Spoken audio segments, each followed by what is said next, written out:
16 y dice el versículo 1: del hombre son las disposiciones del corazón, mas de Jehová es la respuesta de la lengua. Pueden sentarse, amados hermanos. Vemos el título que es Proverbios sobre la vida y la conducta. Sí, ya venimos de un largo tema que era contraste entre el malvado y el impío. Ya aquí encontramos un nuevo título y que nos habla de cómo el ser humano debe comportarse, ¿cierto? Cómo debe ser nuestra conducta en la vida. Vemos en el versículo 1 que dice que del hombre son las disposiciones del corazón. Es decir, que el hombre tiene unos planes, ¿cierto? Nosotros desde muy pequeños empezamos a tener planes, ¿cierto? Que planeamos de pronto estudiar, planeamos trabajar, a veces planeamos viajar a otros lugares, de pronto planeamos tener 1, 2, 3 hijos, otros no planean tener hijos, ¿cierto? Cada uno de nosotros tiene unos planes, pero ¿qué dice? De Jehová es la respuesta de la lengua, es decir, que no depende tanto de nuestros planes, sino de lo que Dios asimismo quiera resolver para nosotros. Sabemos que el universo entero está bajo la soberanía de Dios. Dios es soberano sobre todo el universo. Entonces, todo lo que ocurre en la tierra es por la voluntad de Dios. Sí, a veces es difícil de entender eso. A veces decimos, bueno, pero si Dios existe, ¿por qué Dios permite la maldad? ¿Por qué Dios permite que hayan asesinos, que hayan violadores? ¿Por qué Dios permite todo esto, cierto? Pero recordemos que Dios es soberano y Él así Él lo permite. Y vamos a ver más adelante que aún todo esto está bajo la providencia divina y que aún el impío, dice, fue creado para el día malo. Más adelantito lo vamos a ver. Bien, entonces es del hombre. Dios dio al hombre la capacidad de planear, ¿sí? Nosotros cada uno tenemos esa capacidad, y es malo o es bueno. No, es bueno, Dios nos dio esa capacidad de planear, ¿cierto? Pero primeramente debemos de poner nuestros planes en la voluntad de Dios, ¿sí? Antes de nosotros empezar a planear esto, y no es como llegar y hacer como unos planos y decirles, mira Dios, aquí está el plan de mi vida, te lo entrego, apruébalo, ¿cierto? No es como hacer eso y Dios le dice, sí, está aprobado. No es algo así, sino que nosotros primeramente, antes de hacer cualquier cosa, debemos de poner en las manos de Dios. Bien, y dice, hay un dicho que dice, el hombre propone y Dios dispone, ¿cierto? Bien, vamos a Santiago 4:13 al 15. Santiago 4:13 al 15. Si alguien lo tiene, por favor, me lo lee. Santiago 4:13 al 15.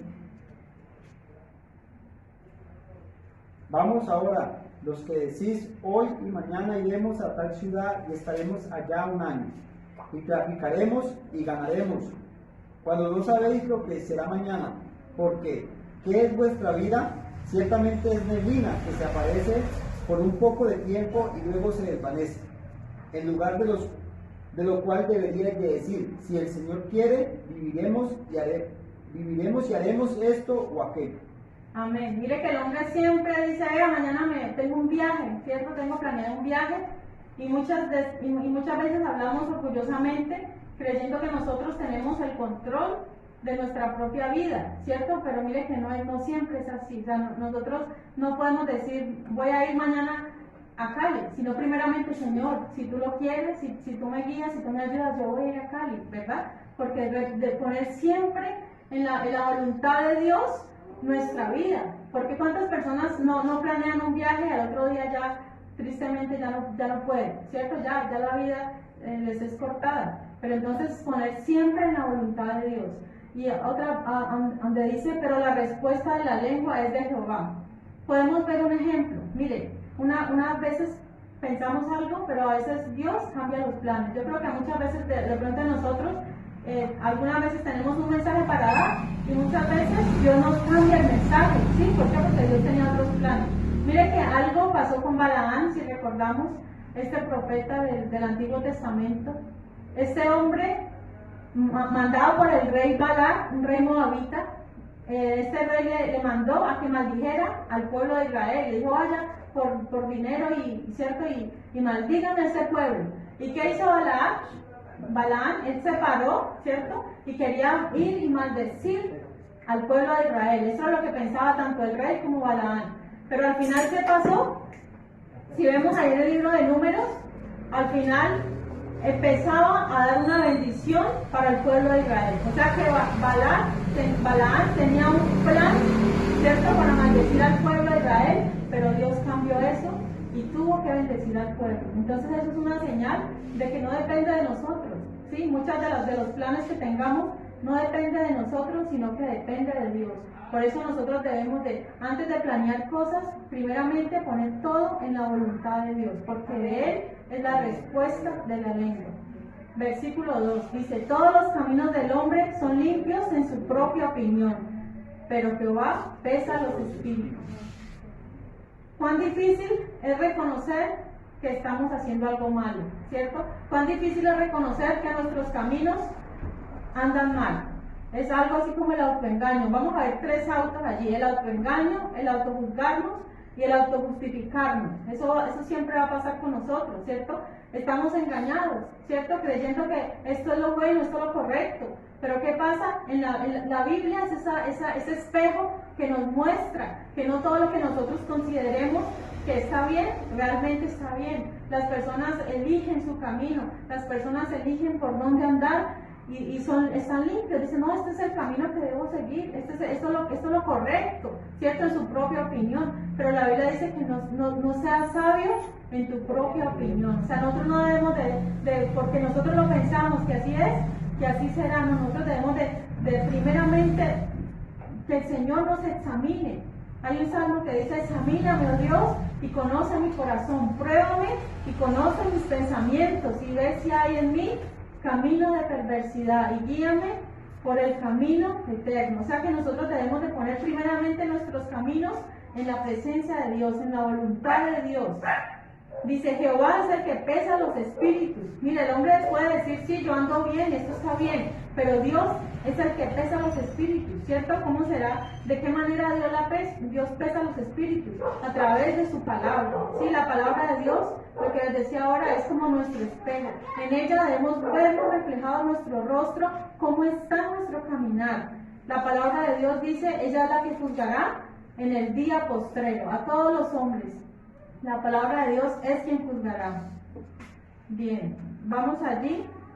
Y lo que les estaba diciendo, ¿no? El autoengaño, el autojustificarnos. Cada uno de nosotros nos justificamos a sí mismo: no, esto está bien, yo considero que esto es lo bueno, ¿cierto? Y también el autojuzgarnos, ¿cierto? Nosotros mismos decimos: no, esto es bien, y a la misma vez nos justificamos con base a lo que nosotros pensamos. Pero recordemos que es Dios el que verdaderamente pone a prueba y nos dice si está bien o está mal. ¿Cómo? A través de su palabra.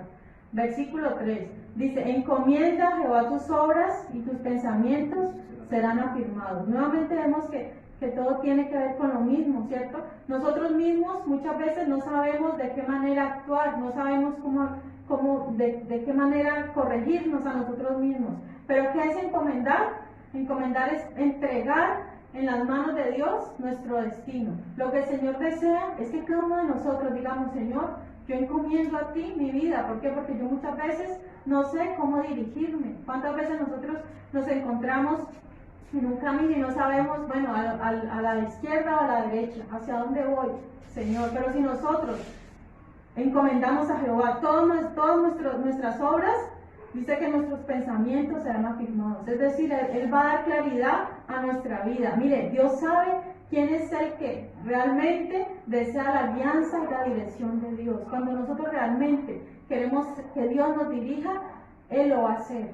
Créalo que Él lo va a hacer y que Él no nos va a dejar desviarnos, porque nosotros siempre en nuestra propia fuerza, en nuestra propia opinión, siempre nuestra tendencia es a desviarnos, a coger el camino más corto, lo más fácil, pero Dios es el único que puede afirmar esos pensamientos. Bien, en el Salmo 55, 22 dice: echa sobre Jehová tu carga y Él te sustentará. O sea que entreguemos nuestras cargas en las manos de Dios. Cuando no podamos hacer algo, cuando vemos que no podemos solos, ¿qué debemos hacer? entregar en las manos de Dios, echar sobre Jehová nuestra carga, nuestros caminos, y Él enderezará nuestras veredas. Versículo 4. Dice, todas las cosas ha hecho Jehová para sí mismo, y aún al impío para el día malo. Entonces, aquí nos está diciendo nuevamente que Dios hizo todo por medio de Él y para Él. En el libro de Apocalipsis 4:11, voy a pedirle que por favor lo busquen. Apocalipsis 4:11.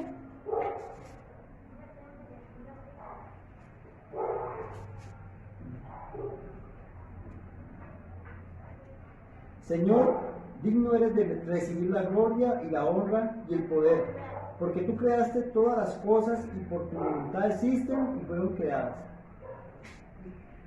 Entonces el universo en el que estamos fue creado por Dios y para Dios, por medio del Señor Jesucristo. Mire, las cosas no son creadas para nosotros, para que nosotros actuemos a nuestra manera. No, todo fue creado, aún nosotros mismos fuimos creados ¿para qué? Para gloria y para alabanza de Él. Nuestra vida le pertenece a Él. Y lo que decía allí, la segunda parte, dice, aún el impío para el día malo. Entonces, como les decía ahorita, todo está bajo la soberanía de Dios. Dios es soberano de todo, Dios tiene el control. Muchas veces piensa la gente, bueno, es que este universo, este mundo, porque está patas arriba, ¿por qué tanta maldad? ¿Por qué tanta violencia? ¿Por qué tanta cosa mala que cada día se ven cosas más raras? O sea, en el mundo en el que vivimos, y mucha gente se pregunta, ¿pero por qué? Mire, todo tiene su fin. ¿Sí? Nadie que no se arrepienta, que haya hecho mal, va a quedar impune. No, la Biblia habla de que para el día malo existe el impío. Y usted puede decir, bueno, pero ¿cómo así? ¿Pues Dios es injusto? No. Dice la Biblia que de tal manera amó Dios al mundo. Dios amó al mundo que dio a su Hijo unigénito para que todo aquel que en Él cree no se pierda, mas tenga vida eterna. Y ahí sigue, el que no creyó ya ha sido condenado, porque no creyó en el nombre del unigénito Hijo de Dios. O sea que hay una sola sentencia para el que no creyó. No es que Dios se complace en el castigo y en la maldad. No es que Dios dice, uy, qué bueno, estoy esperando el día malo el día de la ira para mandar a toda esa gente al infierno. No, Dios, dice la Biblia que Dios no quiere la perdición del impío.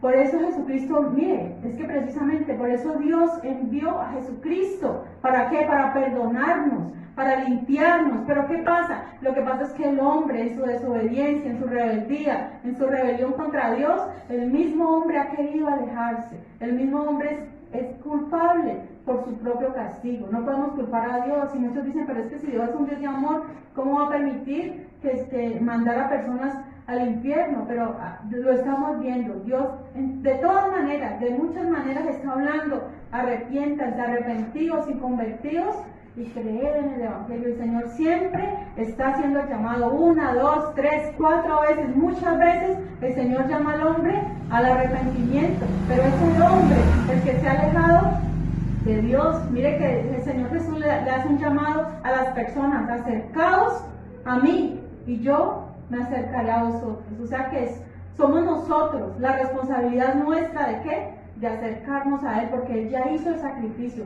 Él ya hizo la mayor parte, que era venir a morir por nuestros pecados. Ya nos toca a nosotros acercarnos a Él. Ya no es la responsabilidad de Dios, no es nuestra la responsabilidad. Él ya hizo lo mayor, que era el sacrificio. Entonces, nadie va a poder en ese día malo, ¿cierto? En el día de la ira de Dios va a poder decir: Señor, pero tú no me diste oportunidades, porque sabemos que no es así, que Dios da muchas oportunidades.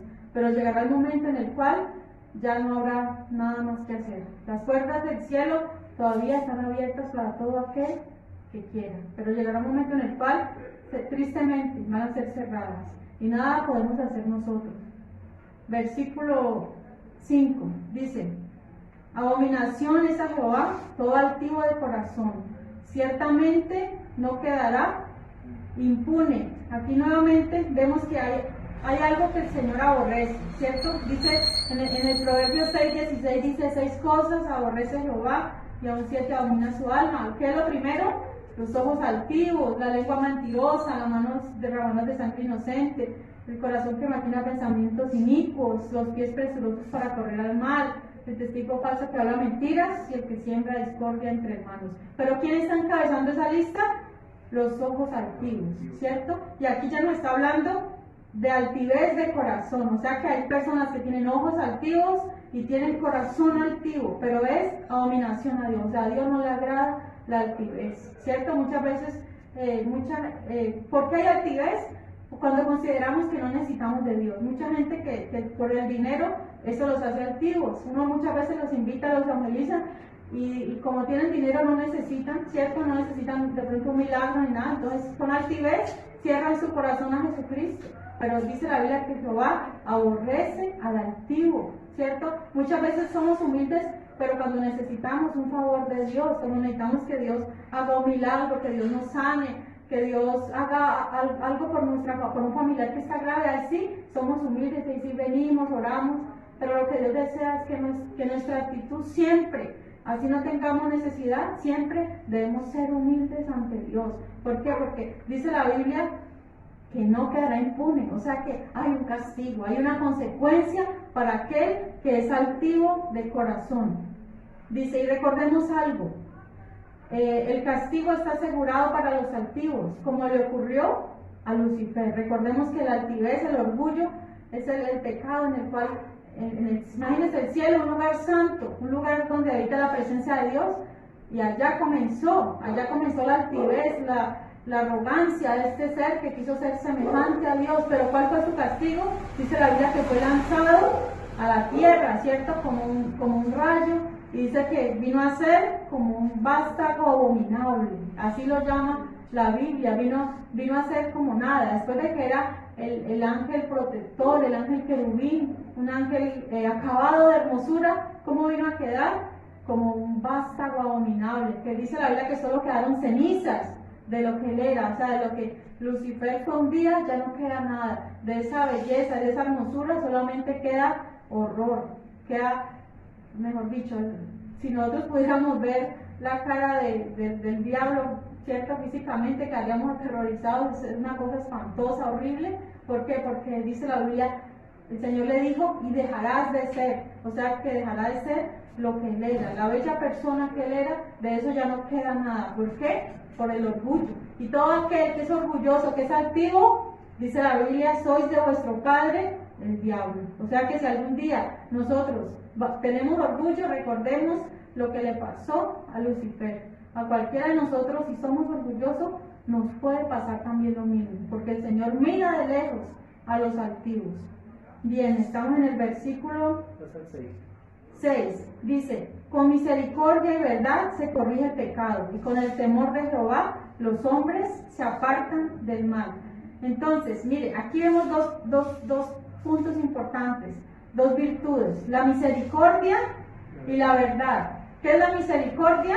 Es algo así como la gracia, es algo inmerecido, no merecemos la misericordia de Dios, ¿cierto? La misericordia, digamos que es como algo, pero no opuesto, pero es algo que se diferencia de la justicia. ¿Por qué? La justicia es lo que merecemos, ¿cierto? ¿Qué merecemos nosotros? ¿Qué sería lo justo para nosotros? Para nuestro pecado, la condenación, eso sería lo justo. Lo justo para todos nosotros sería el castigo, ¿cierto? Pero Dios no nos ha tratado con justicia, sino con misericordia. Dios ha tenido misericordia de nosotros. Mire, no merecemos la misericordia, la gracia de Dios. Sin embargo, Él nos trata con misericordia. Y mire que Jesucristo mostró eso. Cuando Jesucristo anduvo en la tierra, les dice la Biblia, Jesucristo no vino a juzgar al mundo, sino para que el mundo sea salvo por Él. Mire, Jesucristo no vino a señalarte, a decirte, mire tu pecado. No, Jesucristo primeramente mostró su amor y su misericordia. Así lo hizo con la mujer adúltera, ¿cierto? ¿Cuál era el castigo que le correspondía a la mujer adúltera? El ser apedreada y morir, ¿cierto? Ese era el castigo justo para el adulterio, ¿cierto? Así se castigaba el adulterio, con apedreamiento, y no solamente de la mujer, sino también del hombre, ¿no? Porque han dejado que solamente la mujer y el hombre que se huele. No, el castigo era para ambos, ¿cierto?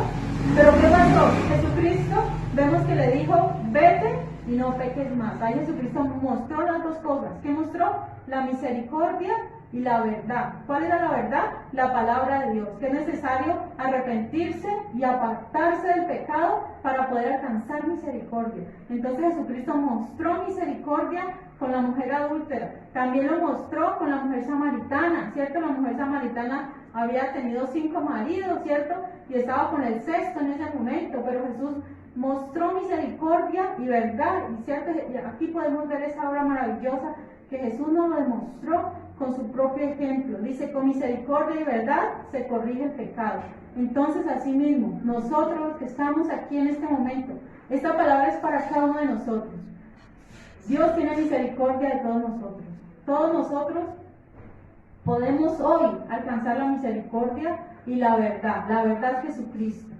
¿Sí? ¿Para qué? Para corregir nuestro pecado. Primero que todo debemos de quitar toda altivez de corazón y reconocer que somos pecadores. ¿Sí? No, yo no estoy en un nivel mayor, el pastor no está en un nivel mayor espiritual, no. Todos reconocemos nuestra misma condición delante de Dios. Todos somos pecadores. Pero ¿qué es lo que desea el Señor? Dice, con el temor de Jehová los hombres se apartan del mal. ¿Quién es el que se aparta del mal? El que tiene temor de Jehová. Si usted hoy tiene el temor de Dios, usted reconoce el pecado, pero con el temor de Dios es posible que usted se aparte del mal. Creemos que la mujer adúltera tuvo temor de Dios y se apartó de ese pecado, o sea, no lo volvió a cometer más y alcanzó misericordia. No hay nada más hermoso que el perdón de Dios para cada uno de nosotros. Entonces, Jesucristo nos dio este gran ejemplo y es algo maravilloso.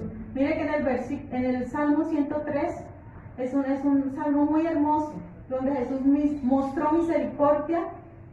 El salmista David lo declara. Leamos allí unos versículos, que este Salmo 103, de verdad a mí me gusta mucho esta palabra. Dice, bendice alma mía a Jehová y bendiga todo mi ser su santo nombre. Bendice alma mía a Jehová y no olvides ninguno de sus beneficios. Él es quien perdona todas tus iniquidades, el que sana todas tus dolencias, el que rescata del hoyo tu vida, el que te corona de favores y misericordias, el que sacia de bien tu boca, de modo que te rejuvenezcas como el águila. Jehová es el que hace justicia y derecho a todos los que padecen violencia. Sus caminos notificó a Moisés y a los hijos de Israel sus obras. Misericordioso y clemente es Jehová, lento para la ira y grande en misericordia. No contenderá para siempre, ni para siempre guardará el enojo. No ha hecho con nosotros conforme a nuestras iniquidades, ni nos ha pagado conforme a nuestros pecados. Porque como la altura de los cielos sobre la tierra, engrandeció su misericordia sobre los que le temen. Cuanto está lejos el oriente del occidente, hizo alejar de nosotros nuestras rebeliones. Como el Padre se compadece de los hijos, se compadece Jehová de los que le temen. Porque Él conoce nuestra condición y se acuerda de que somos polvo. Entonces mire que Él tiene tanta misericordia que Él se compadece, Él se acuerda de nuestra condición de polvo y asimismo tiene compasión y misericordia. Por eso todo aquel que quiera acercarse a Él, dice Él, que a mí viene, yo no le echo fuera. O sea, cualquiera que hoy desee venir a la fuente inagotable está disponible. Versículo 7 dice, cuando los caminos del hombre son agradables a Jehová, aun a sus enemigos hace estar en paz con él. Allí vemos que es necesario que nuestros caminos le agraden a Dios, ¿cierto? No, muchos son los enemigos del justo, la verdad, ¿cierto? Son muchos. Muchos son los que se levantan contra mí, dijo el salmista. Muchos son los que dicen de mí, no hay para él salvación en Dios, ¿cierto? Pero cuando Jehová, nuestros caminos, nuestras obras, le agradan a Dios, son agradables delante de sus ojos, ¿qué pasa? Él permite que aún nuestros enemigos quieran estar en paz con nosotros, que no vivamos como en esa contienda. Versículo 8 dice, mejor es lo poco con justicia que la muchedumbre de frutos sin derecho. Bien, allí en el libro de Proverbios nos hace ver también que es mejor lo poco, ¿cierto? Que las riquezas no tienen un gran valor, el valor que nosotros le damos a las cosas materiales, que tristemente es así, nosotros damos mucho valor, más del que realmente tiene, que es mejor lo poco, pero ¿con qué? Con justicia, las cosas que son conseguidas, habidas justamente con trabajo, ¿cierto? No mal habidas. Dice que la muchedumbre de frutos sin derecho, como por ejemplo, en la Biblia vemos un caso, había una mujer Jezabel, una reina Sidonia, ¿cierto? Que ella, el rey Acab, quiso una viña, ¿cierto? Una viña de Nabot, él se enamoró de esa viña, pero él estaba triste porque Nabot no la quiso vender. ¿Qué hizo esa mujer Jezabel? Le dijo, no, pues si tú eres el rey, o sea, ¿cuál es el problema si usted es el rey? Esa mujer altiva, ¿qué hizo? Mandó a matar, como no se lo quiso vender, mató a este hombre Nabot. ¿Y qué pasó? Obtuvieron esa finca, pero de una manera mal. Entonces ahí se aplica este proverbio, ¿cierto? Ellos pueden tener mucho dinero, pero nada de eso fue habido de la buena manera, sino que fue habido con violencia. En cambio vemos, por ejemplo, el caso de la viuda, que la viuda de Sarepta, por ejemplo, ella no tenía muchas riquezas, sin embargo alimentó al siervo de Dios, Elías, ¿cierto? Entonces vemos que ahí es lo más importante, no es la riqueza, sino la justicia, la manera como se consigue. Versículo 9 dice, el corazón del hombre piensa su camino, mas Jehová endereza sus pasos. Ahí vemos que tiene una relación con el versículo 1, ¿cierto? Que nos habla de las disposiciones del corazón. Bien, el hombre dice, el corazón del hombre piensa su camino, ¿cierto? ¿Qué va a hacer? Planea cosas, pero Jehová, si los ponemos en las manos de Dios, Jehová ya nos guía, ya nos direcciona. Entonces la importancia, ¿no? Nuevamente, de poner nuestros planes en las manos de Dios. Mucha gente no tiene en cuenta a Dios en sus vidas, en lo que hacen, sino que dicen, mi hijo va a estudiar tal carrera, o yo voy a estudiar tal carrera, o trabajar en tal cosa, y no tenemos en cuenta a Dios, y muchas veces por eso fracasamos, por eso vamos mal y perdemos tiempo. Y cuando ya queremos hacer la voluntad de Dios, nos toca dar, o sea, si el camino era derecho, ¿qué nos toca hacer? Dar una vuelta muy, muy larga, ¿cierto? Como le pasó al pueblo de Israel, ¿cierto? Ellos tenían un viaje de poquitos días, ¿cierto? De 40 días. ¿Y qué pasó? Por desobedientes, por no obedecer a Dios, se demoraron 40 años. Entonces mire todo lo que, y ni siquiera la mayoría de ellos pudo llegar a la tierra prometida, ¿sí? ¿Por qué? Por la desobediencia.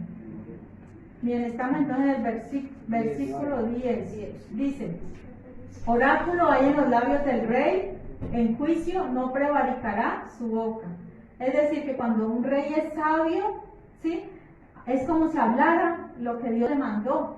O sea, un rey que le agrada a Dios habla sabiamente. Qué bien cuando un rey, cuando un presidente se deja guiar por Dios y habla solamente sabiduría, no habla vanidades, ni habla cosas que tristemente vemos que hoy en día muchos presidentes hablan solamente vanidades y cosas que no vienen pues al caso. Dice, en juicio no prevaricará su boca. O sea que es una persona que es justa, una persona que no tuerce el derecho, sino que habla con justicia. Bien, versículo 11. Dice, peso y balanzas justas son de Jehová, obra suya son todas las pesas de la bolsa. Ahí vemos nuevamente que Dios se fija en lo más mínimo, ¿sí? En lo más mínimo. Muchas personas dirán, bueno, pero si yo no voy a robar grandes cantidades de dinero, si yo no voy a robar un banco, sino que yo solamente robo poquito, ¿a Dios qué va a tener en cuenta eso? O sea, si son, por ejemplo, son 500 pesos, eso no es mucho, podemos pensar nosotros, pero para Dios eso es mucho. Mire, para Dios es lo mismo, tanto robar a un banco como robar 500 pesos. Para Dios es exactamente lo mismo. Dios no hace una diferencia. Nosotros diferenciamos. De pronto, al robar mucho, pensamos que a Dios le desagradó mucho, y al robar poco, pensamos que a Dios le desagradó poco, pero no es así. Dios tiene en cuenta todo pecado, todo para Dios cuenta todo. Y ahí lo que está diciendo es que todo está en las manos de Dios. Tanto la pesa cabal le agrada, a Dios le gusta, ¿sí? Que seamos justos en nuestro trabajo, que no tratemos de robar, de hacer trampas, no hagamos nada de eso, que seamos justos. Y estamos ahí en el 11 y dice, obras suyas son todas las pesas de la bolsa. Mire, voy a leer lo que dice la nueva versión viviente, nueva traducción viviente. Dice, el Señor exige el uso de pesas y balanzas exactas. Él es quien fija los parámetros de la justicia. Dice, pesados están, otra versión, pesados están en fiel balanza los juicios del Señor, y todas sus obras son justas como las piedras que se llevaban para servir de pesas. Anteriormente utilizaban unas piedras que servían como pesas. Entonces, Dios es el que fija los parámetros de la justicia, le pertenece a Dios, todo le pertenece a Dios, la justicia es de Dios. Versículo 12 dice, abominaciones a los reyes, hacer impiedad, porque con justicia será firmado el trono. Ahí nos está hablando nuevamente, le está hablando a los reyes, ¿cierto? A los presidentes, hacer impiedad, o sea, no ser justos. Muchos presidentes, porque tienen el poder, son injustos, ¿cierto? El trato con unos es diferente que el trato con otros, pero dice la Biblia que es abominación para ellos. ¿Y qué pasa cuando esas personas hacen abominación? Su trono no es afirmado y pronto van a la caída, ¿cierto? Porque dice que es con justicia que es afirmado el trono. Versículo 13. Los labios justos son el contentamiento de los reyes, y estos aman al que hablan lo recto. Qué bueno cuando los reyes, ¿cierto?, se rodean de personas que realmente hablan justicia, no aquellos que están hablando a toda hora adulaciones.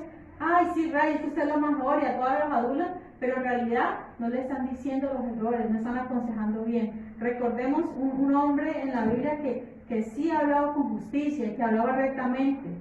Daniel fue un hombre que estuvo delante de los reyes, ¿cierto? Con más o menos 4 reyes sirvió él. Y en todos él hablaba lo recto. ¿Por qué? Porque era un hombre justo. Y eso agradaba a todos ellos, daba placer para ellos escuchar a Daniel. ¿Por qué? Porque había sabiduría en su corazón. Versículo 14 dice, la ira del rey es mensajero de muerte, mas el hombre sabio la evitará. O sea, cuando se hace airar al rey, precisamente si es un rey irascible, ¿no? En la Biblia vemos muchos casos de reyes que se enojaban así con facilidad, como lo era Nabucodonosor. Nabucodonosor era un hombre que si a él lo miraban mal, se levantaba de mal genio, inmediatamente los mandaba a matar. Así era este rey Nabucodonosor. Entonces imagínense cuando amanecía todo airado, ¿qué pasaba? Morían, ese mismo día estaban muriendo, no importa que fueran sus siervos, él los mandaba a matar. ¿Por qué? Porque era un hombre irascible. Y ahí tenemos el ejemplo de los astrólogos, los magos, los adivinos, cuando ellos llegaban, ¿cierto?, y hacían enojar cuando no les pudieron ni contar ni interpretar el sueño, causaron la ira de este rey Nabucodonosor. Pero Daniel, con la sabiduría de Dios, ¿qué hizo? Hizo aplacar la ira, ¿cierto? Entonces dice, versículo 14, más el hombre sabio la evitará. ¿Y quién fue ese hombre sabio en este caso?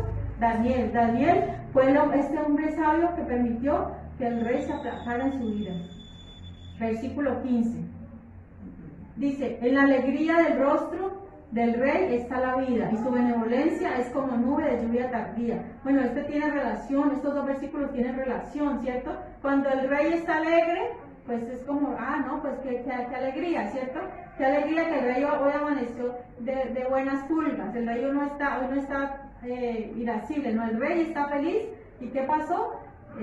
Dice, hay vida, y su benevolencia es como nube de lluvia tardía. Es decir, ¿qué es la lluvia tardía? Es la lluvia de primavera, ¿sí? Esa lluvia que es necesaria para que los frutos se terminen de madurar, ¿sí? Para que la cosecha pueda salir pronto. Entonces así lo compara, la benevolencia del rey cuando el rey está alegre. Versículo 16 dice, mejor es adquirir sabiduría que oro preciado, y adquirir inteligencia vale más que la plata. Lo que yo les decía hace ratito, porque hoy en día, una pregunta les hago, ¿ustedes creen que hoy en día se busca más la sabiduría o se busca más el oro y la plata? ¿Cierto? Y mire, eso nos pasa a todos nosotros. Naturalmente buscamos primeramente la plata, el dinero, qué voy a estudiar, qué voy a trabajar, de qué manera consigo más rápido la plata. Muchos jóvenes incluso se salen de estudiar, no quieren estudiar. ¿Para qué? Para poder obtener dinero rápido. Los jóvenes hoy en día no quieren estudiar, los jóvenes quieren hoy en día es que plata, plata, así somos. Pero ¿qué dice la Biblia? Busquemos tres puntos importantes acerca de la sabiduría. El principio de la sabiduría, ¿cuál es? El temor de Jehová es lo primero. Lo segundo, la sabiduría es Cristo mismo. Cristo es la sabiduría de Dios. Y lo tercero, ¿dónde encontramos la sabiduría? Estudiando la palabra. Aquí encontramos la sabiduría. Entonces, mire la importancia de estudiar la palabra de Dios cada día. Busquemos sabiduría. La sabiduría está aquí en la palabra. Dediquemos tiempo, el tiempo que sea necesario para adquirir sabiduría. ¿Por qué? Porque es más valioso. Las cosas materiales son importantes aquí en la tierra, pero para lo eterno, para la vida eterna, eso no nos va a servir para nada. No podemos llevar todo el trabajo o sea, nada de lo que estamos viendo aquí físicamente lo podemos llevar a la eternidad. A la eternidad, ¿qué vamos a llevar? La sabiduría, las buenas obras que hicimos. Eso es lo que va a trascender, ¿sí? a pasar pues de esta vida terrenal. Entonces pongamos primeramente, busquemos lo eterno, no lo pasajero. ¿Sí? La Biblia dice buscar primeramente el reino de Dios y su justicia, y lo demás es añadido. Por supuesto que hay que trabajar, por supuesto, claro que sí, pero primeramente la sabiduría, primeramente dediquemos tiempo a estudiar la palabra, a adquirir más sabiduría. ¿Por qué? Porque la Biblia lo considera más valioso. Por ejemplo, si usted estuviera en un barco, suponiendo que necesitan desalojar carga porque el barco se está hundiendo, y si tuviera tesoros, oro, ¿cierto? Y al otro lado tuviera pronto Biblias, libros de sabiduría, ¿sí? Comentarios bíblicos, diccionarios bíblicos, ¿usted qué tira al mar para que el barco quede como más liviano? ¿Qué tiraría usted? Los tiro a todos y me quedo solo con el barco. Pero ustedes tiran el oro o no. Me tomo la Biblia y los barcos. ¿Todos lo tiran? Sí. No, pero si digamos que solamente tiene que tirar una de las dos cosas, al lado está el oro y aquí, o sea, con una de las dos es suficiente, no es necesario tirar todo. ¿Qué tiran ustedes? ¿Tiran el oro? ¿O no? El oro va para abajo. Ustedes lo piensan, ¿cierto? Lo pensamos, porque todos somos así. ¿Sí?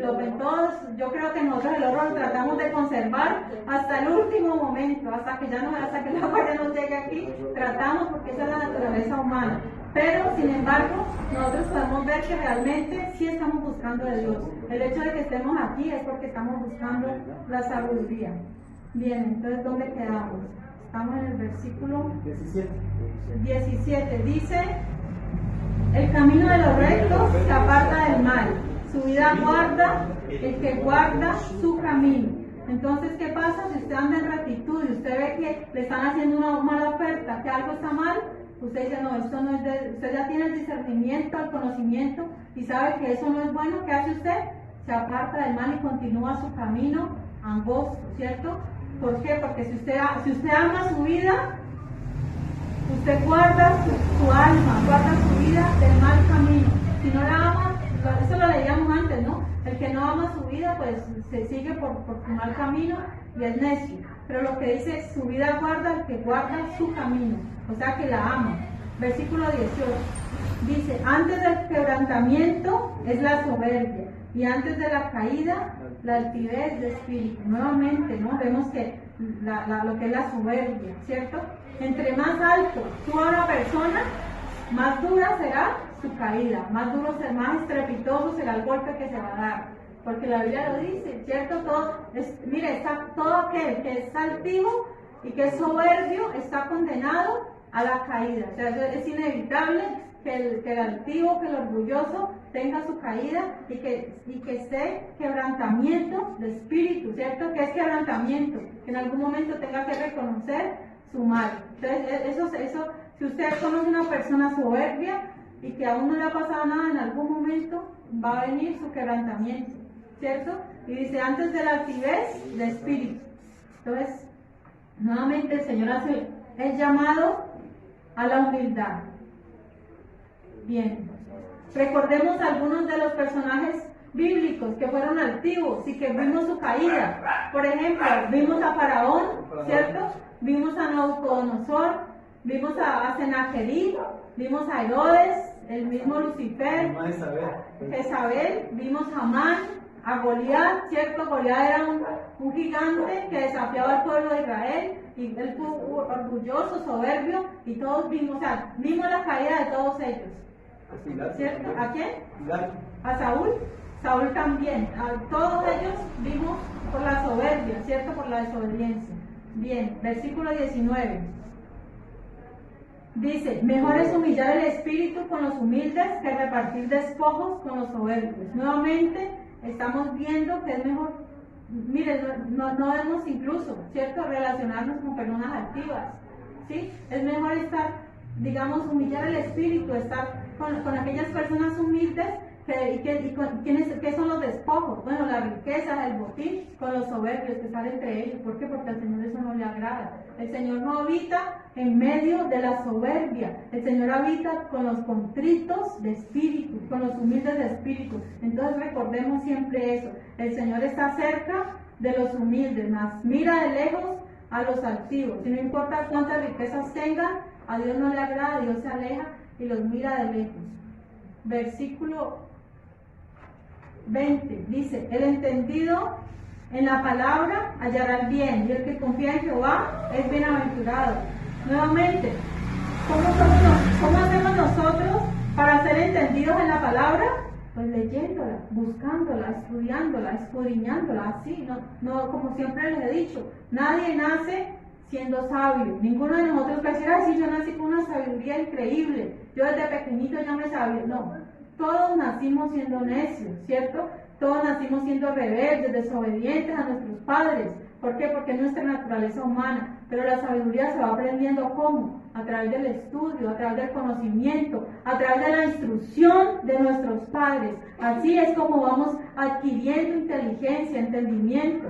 Entonces dice que el entendido en la palabra hallará el bien. Qué bueno que usted en su camino halle el bien, el favor de Jehová.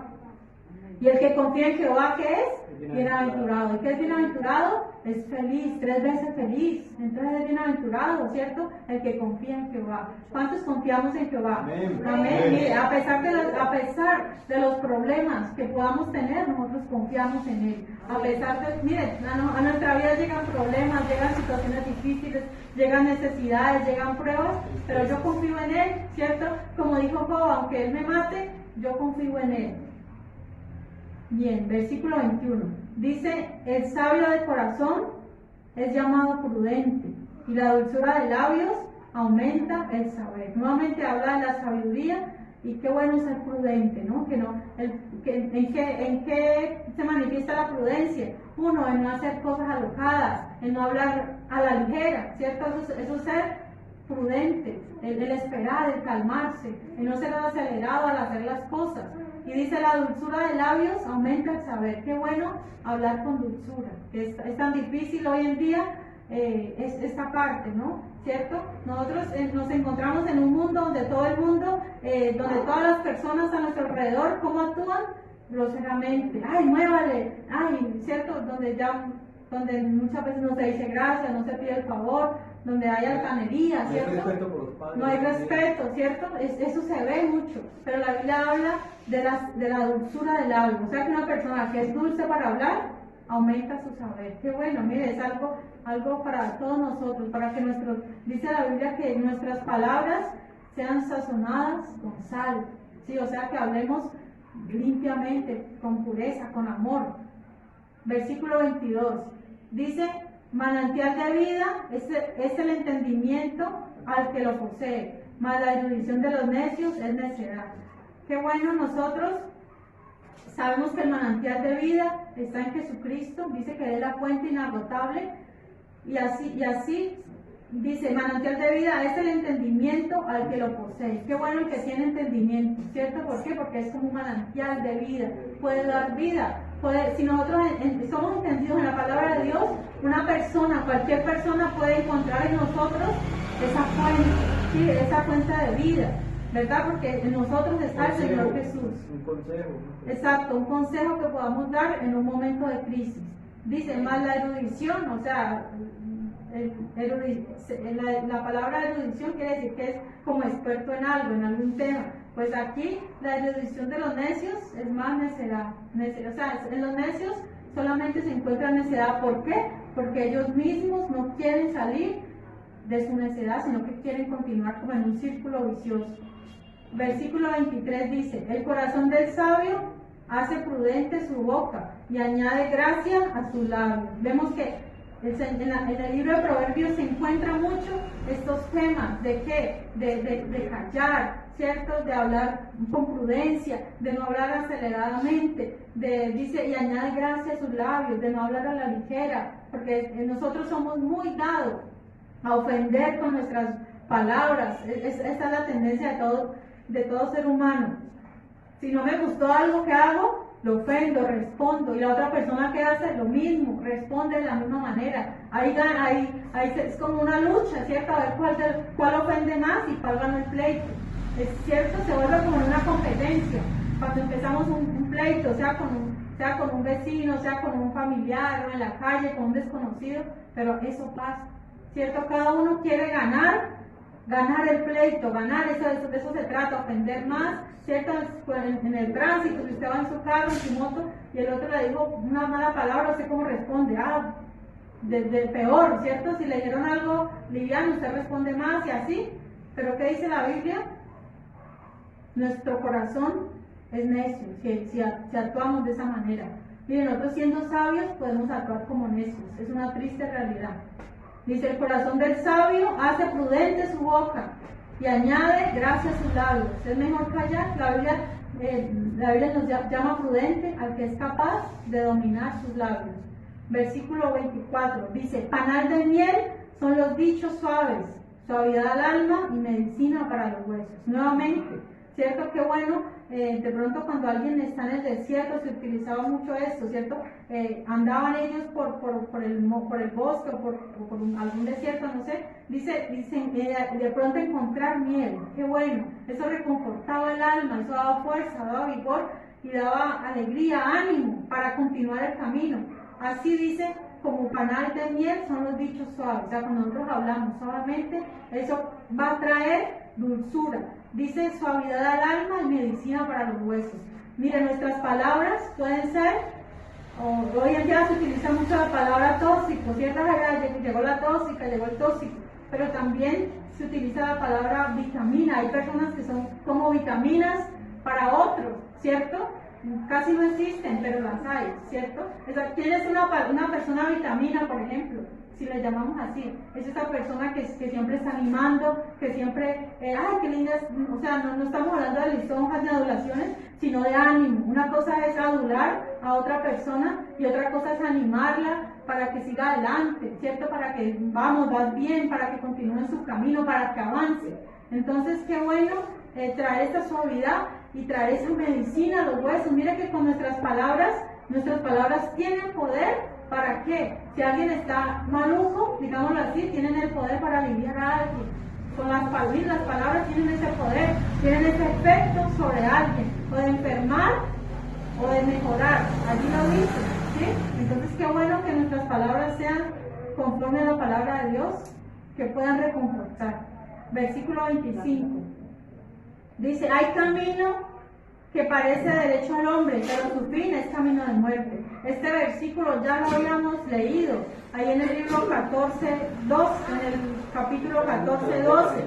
Dice: hay camino que al hombre le parece derecho, pero su fin es camino de muerte. O sea, ya lo habíamos leído, ya lo habíamos estudiado, ¿cierto? Pero ¿por qué nuevamente está? Y no es el único versículo que se repite. En la Biblia hay muchos versículos que se repiten de la misma manera. ¿Por qué? Porque Dios quiere, por algo será, ¿cierto? Dios quiere hacer énfasis, porque si no lo leyó allá, entonces vuelve y lo lee acá. ¿Qué quiere decir? Que nosotros debemos examinar nuestro camino, mirar en qué camino andamos. ¿Estamos en el camino de la verdad o a nuestra propia opinión estamos en el camino correcto? ¿Sí? No seas sabio en tu propia opinión, sino que somete tu voluntad a la palabra de Dios. Versículo 26 dice: el alma del que trabaja para sí, porque su boca le estimula, ¿cierto? O sea, ¿cuál es el trabajo del hombre? Para sí mismo, ¿cierto? Todos trabajamos debería ser así. Mire, hoy tristemente muchas veces se trabaja para otras cosas, se trabaja para pagar impuestos, o sea, a veces la mayor parte de nuestro trabajo debería quedar para nosotros, pero tristemente se trabaja ¿para qué? Para pagar deudas, para muchas otras cosas que no debería ser así. Deberíamos de ser mejores administradores y la mayor parte de nuestro trabajo debería ser para nosotros. Y también dice que para qué se trabaja principalmente para su boca, para su estómago, ¿cierto? La mayor parte de nuestro trabajo es ¿para qué? Para comprar comida, remesa, ¿cierto? Y tristemente hay personas que no es así, que invierten su dinero en el vicio, en el trago, en el alcohol, en las drogas, gastan su dinero en lo que no aprovechan, en lo que no es pan. Pero no, nosotros debemos de trabajar principalmente para comer bien, para mantener bien a la familia. El hombre, el padre, debe ser responsable en esto, debe saber que lo principal del hogar es una buena remesa, ¿cierto? Una buena comida, que no haya hambre, que no haya escasez por culpa de los vicios. Eso es lo que está diciendo. Entre más hambre hay, mayor es el trabajo, ¿cierto? Versículo 27 dice: el hombre perverso cava en busca del mal, y en sus labios hay como llama de fuego. Bien, el hombre malo, el hombre violento, dice, cava, es como si hiciera un hoyo, ¿cierto? ¿En busca de qué? Del mal. Hay personas que todo su esfuerzo es hacia el mal, lo que les decía ahorita en el Proverbios 16, que 6 cosas aborrece Jehová, y una de ellas, ¿cuál es? Los pies presurosos para correr al mal. Así estas personas malas es como si abrieran un hoyo, ¿para qué? Para el mal. Y dice, y en sus labios hay como llama de fuego. Entonces yo quiero que vamos al libro de Santiago 3:6, por favor. Santiago 3:6.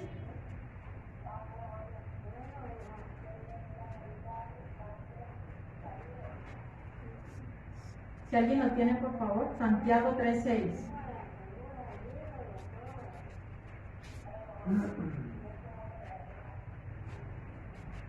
Y la lengua es un fuego, un mundo de maldad. La lengua está puesta entre nuestros miembros y contamina todo el cuerpo e inflama la rueda de la creación. Ella misma es inflamada por el infierno. Bien, nosotros podemos en la Biblia distinguir 2 fuegos, ¿cierto? Hay uno que es el fuego del Señor, ¿cierto? El fuego purificador, el fuego que debemos estar avivados todos, ¿cierto? Todos debemos estar avivados en el fuego del Señor.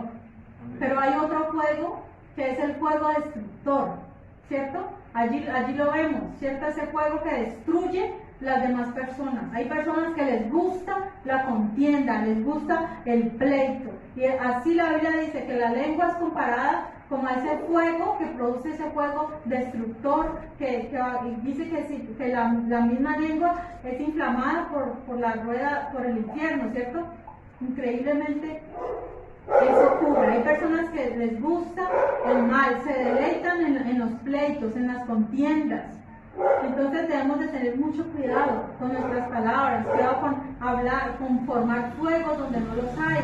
Ese fuego destructor, ese fuego que destruye las almas, las familias. ¿Cuántas personas no se han destruido? ¿Por qué? Por personas que no controlan sus palabras, sino que hablan, y eso produce una llama de fuego que destruye personas. Y así mismo dice el 28, el hombre perverso levanta contienda, y el chismoso aparta a los mejores amigos. Entonces ahí van relacionados. ¿Cuántas personas no han, por un chisme, ¿cierto? Han hecho que familia, no solamente amigos, sino también familiares. ¿Cuántos familiares se han dejado de hablar? ¿Por qué? Por un chisme, por una persona que les gusta la contienda, ¿cierto? Hay hombres que les gusta, mira qué tal este.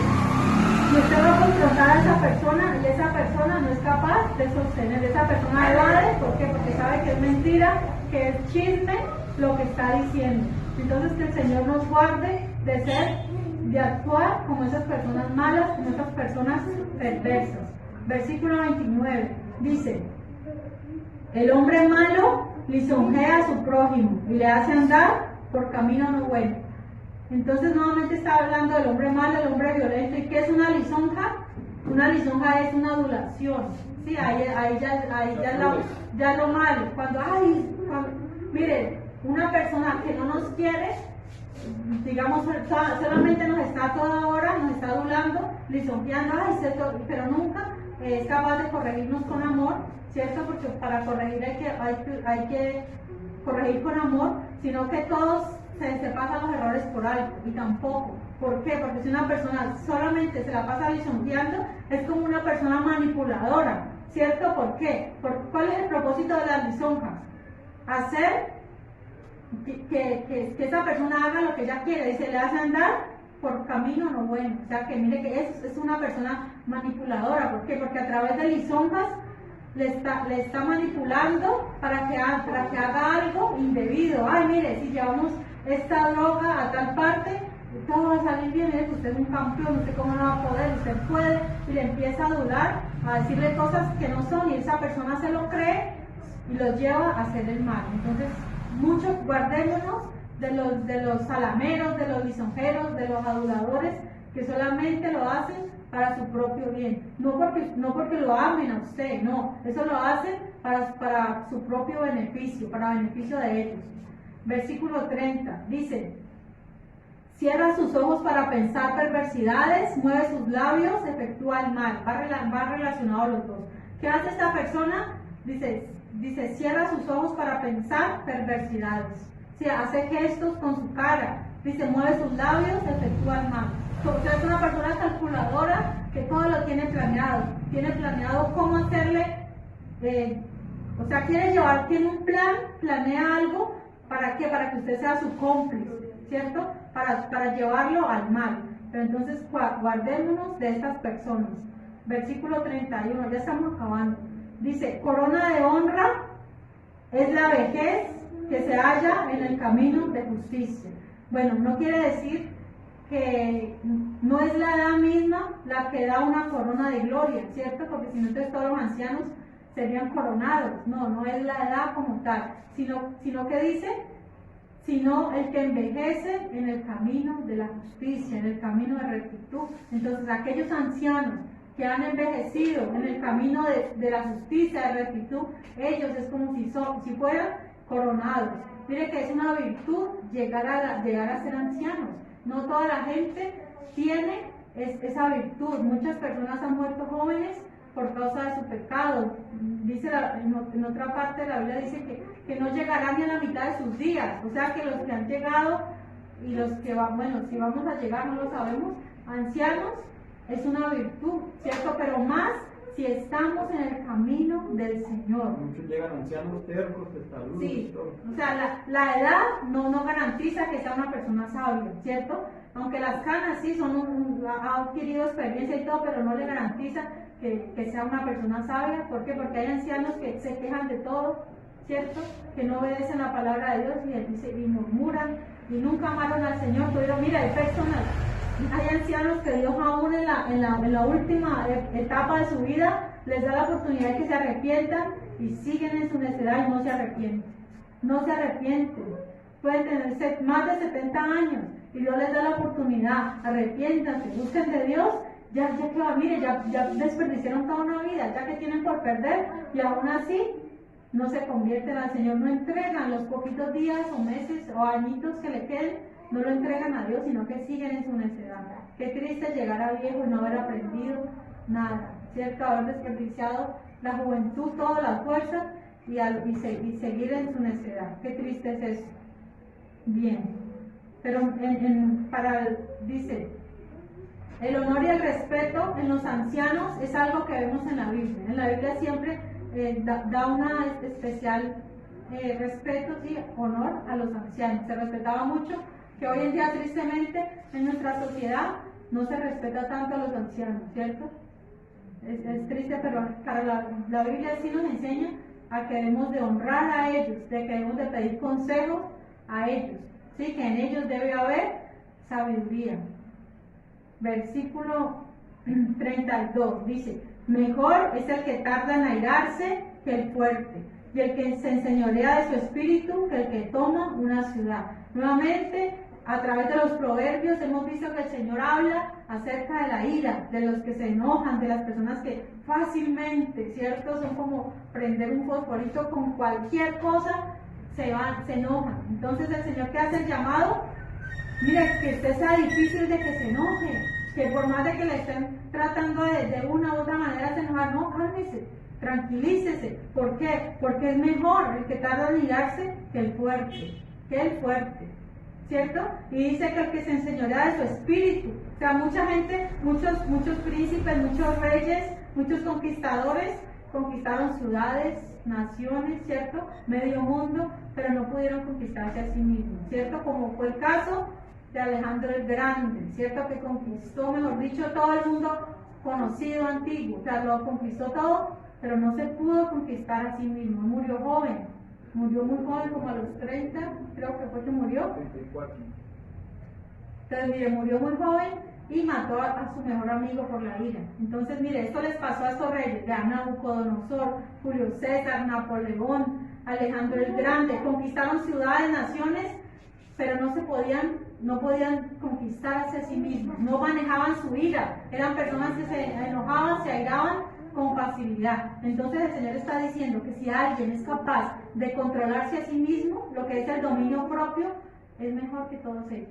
Es mejor que todos ellos, mejor que cualquier rey que va avanzando y que mataban a sus amigos, a sus propios servidores, a sus súbditos, los mandaban a matar en un momento de ira. Si amanecían bravos, mandaban a matar a todo el mundo. Entonces, la Biblia dice, eso no es bueno, eso no era provechoso. Es mejor que dominio propio. Lo que dice la Biblia que es un fruto del Espíritu. Dice, más el fruto del Espíritu, ¿qué es? Amor, gozo, paz, paciencia, benignidad, bondad, fe, mansedumbre, templanza y dominio propio. ¿Sí? Dominio propio. Es un fruto del Espíritu que todo creyente debe tener. ¿Sí? El dominio propio. Usted tiene la habilidad de controlarse. O sea, si no, pero es que no puedo, pero es que yo pierdo la paciencia. No, usted lo puede hacer porque es un fruto del Espíritu. Porque miren, estos días estamos en una clase de una psicóloga que no era cristiana, pero que nos estamos viendo un diploma de salud mental. Ella decía, pero ¿cómo hago para dejar de mentir? No mienta. ¿Cómo hago para dejar de robar? Pues no robe. Ya. Y ahora nosotros, siendo cristianos, ¿y cómo hago para no airarme? Pues no se aire. Y ya, cálmese, no diga nada. O si le dio ira, calladito, que el pecado de la ira, ¿qué es lo que produce? O sea, la manifestación de la ira es el pecado. O sea, no podemos evitar muchas veces la ira, ¿cierto? Aunque es una obra de la carne, ¿cierto? Dice, manifiesta todas las obras de la carne, que son ira, contienda, blasfemia, todas esas son obras de la carne, ¿sí? Pero que llega el momento que no lo podemos evitar, pero sí podemos evitar hablar, ofender a otros. Dice la Biblia que el que no ofende en palabra es varón perfecto, que es lo duro, ¿no? Es lo difícil, ¿cierto? No ofender con palabra, porque nosotros nos enojamos, lo primero que hacemos es ofender, ¿cierto? Y después nos arrepentimos de ofender a otros. ¿Por qué? Porque ofendemos a las personas que más queremos, es los que ofendemos. Bien, versículo 33. Dice, la suerte se echa en el regazo, mas de Jehová es la decisión de ella. ¿Cierto? Era como algo así, para nosotros el equivalente es que lanzar los dados, ¿cierto? En la Biblia habla mucho de echar la suerte, ¿no? Cuando la ropa de Jesús dice que echaron suerte sobre su ropa, ¿cierto? Y también cuando los discípulos, cuando un discípulo faltaba reemplazar a un discípulo, ¿cierto? Se echó la suerte y la suerte cayó sobre Matías, ¿cierto? Sobre Matías. Bueno, la Biblia habla mucho acerca de la suerte. Pero ¿qué pasa? El salmista dijo, tú sustentas mi suerte. No es del que quiere ni del que corre, sino del que Dios tiene misericordia. Muchos dicen, yo tengo mala suerte, yo tengo buena suerte. Pero aquí en el versículo 33 te está diciendo que no es que una persona haya nacido con suerte o sin suerte. ¿Qué dice allí? Mas de Jehová es la decisión de ella. O sea que en conclusión de todo lo que hemos estudiado el día de hoy, Dios es soberano y Dios es el que tiene el control. Nosotros no podemos hacer, dice, no podemos añadir a nuestra estatura un codo. No tenemos el poder para hacer blanco o negro un solo cabello. Todo depende de Dios. O sea que todo está bajo la soberanía, bajo la providencia de Dios. Dios tiene el control absoluto de todo. Entonces, no depende de nosotros. No se tiene buena o mala suerte. Dios es el que sustenta nuestra suerte. Y nosotros siempre debemos decirle, Señor, mi vida está en tus manos. O sea, nosotros voluntariamente decir, Señor, aquí está mi vida, está en tus manos, que no se haga mi voluntad, sino tu voluntad. Entonces, hoy sometamos nuestra vida, nuestra voluntad al Señor, ¿sí? Porque dice la Biblia, yo conozco los planes que tengo contigo, planes de bien y no de mal, para que encuentren el fin que buscan, ¿sí? O sea, lo que Dios desea con nosotros no es para mal. La voluntad de Dios para nosotros es agradable y perfecta. La voluntad de Dios nunca va a ser que nosotros vamos al infierno, que nosotros caigamos en pecado, que nosotros estemos arruinados. Esa nunca va a ser la voluntad de Dios. La voluntad de Dios siempre es para bien, siempre es nuestro crecimiento espiritual. Estemos de pie, le damos gracias a Dios y pongamos en las manos de Dios nuestra vida, ¿sí? Pongamos nuestra voluntad, sometámosla a Él, que Él nos ayude en tantas dificultades que pasamos, pero que Él tenga misericordia. Señor amado, una vez